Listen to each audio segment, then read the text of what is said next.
Sector पर Jefferies ने एक रिपोर्ट जारी की है। तो मेटल भी आजकल बड़ा सुर्खियों में, जब से डॉलर इंडेक्स लगातार नीचे आता दिख रहा है। अब तो 104 के नीचे आया, आज दिखा नहीं मेटल डॉलर इंडेक्स, जरा देखते हैं 104 के नीचे ही है, कहाँ 104 के आसपास है डॉलर इंडेक्स। अमेरिका से आ रहा है, थोड़ा समय लगा, आ गया 103.86, 104 के नीचे बोल रहे हैं 100 की तरफ जाने की तैयारी में। तो आइए जरा मेटल सेक्टर पर राय जान लेते हैं जेफरीज की, बताने को तैयार है आशीष, बताइए।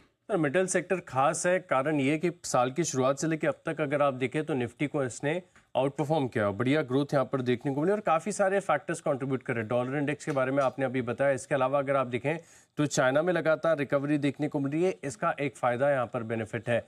इसके अलावा अगर आप देखें तो जो एशिया में स्टील के स्प्रेड्स हैं, ये अगर आप देखें तो अपनी लॉन्ग टर्म एवरेज से फिलहाल 20% कम चल रही हैं। तो जानकार अपनी रिपोर्ट्स में ये बता रहे कि 20% का हेडरूम है ग्रोथ में। तो एशियन मार्केट्स में जो स्टील की कीमतें, इसमें बढ़त आपको देखने को मिल सकती है। लेकिन सिर्फ ऐसा नहीं है कि सिर्फ स्टील में रिकवरी आएगी, अगर चाइना में रिकवरी आती है तो कॉपर और एल्यूमिनियम, ये स्टॉक्स पर भी आप खास नजर रखिएगा।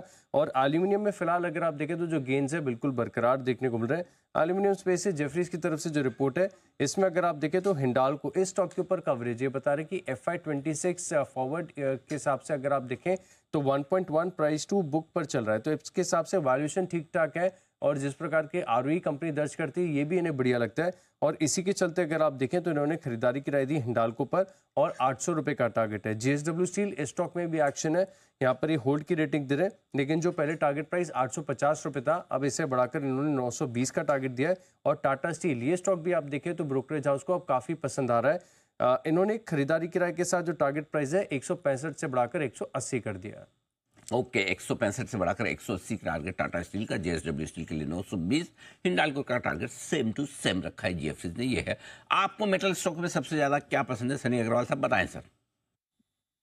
अनिल जी, हमें ऑब्वियसली जो फ्रंटलाइन कंपनी थे उसके अलावा मैं और एक स्टॉक ऐड करना चाहूंगा इस लिस्ट में, वो है श्याम मेटालिक। अगर आप देखेंगे कि मंथली डेटा भी काफी अच्छे आ रहे हैं और जिस तरह से आने वाले अगले 2 सालों में कंपनी के जो फोरकास्ट है, हमें लगता है कि कंपनी की जो सेल्स है अगले 2 सालों में 30% केगर से ग्रो हो सकती है और जो प्रॉफिट है 40% केगर से ग्रो होने की क्षमता रखती है। हमारा ये मानना है कि FY27 में कंपनी 3600 करोड़ का प्रॉफिट दर्ज कर सकती है, 13% का ROE। और अगर आप वैल्यूएशन की बात करें तो तकरीबन 6 टाइम EV/EBITDA पर ये कंपनी मिल रही है। हमें लगता है कि श्याम मेटालिक का जो फेयर वैल्यू है 1100 का है, with investment horizon of 6 to 12 month. तो श्याम मेटालिक को सूची में मैं जोड़ना चाहूंगा। ओके, तो ये है श्याम मेटालिक्स, जो ज्यादा पसंद आता हुआ सनी अग्रवाल साहब को। आइए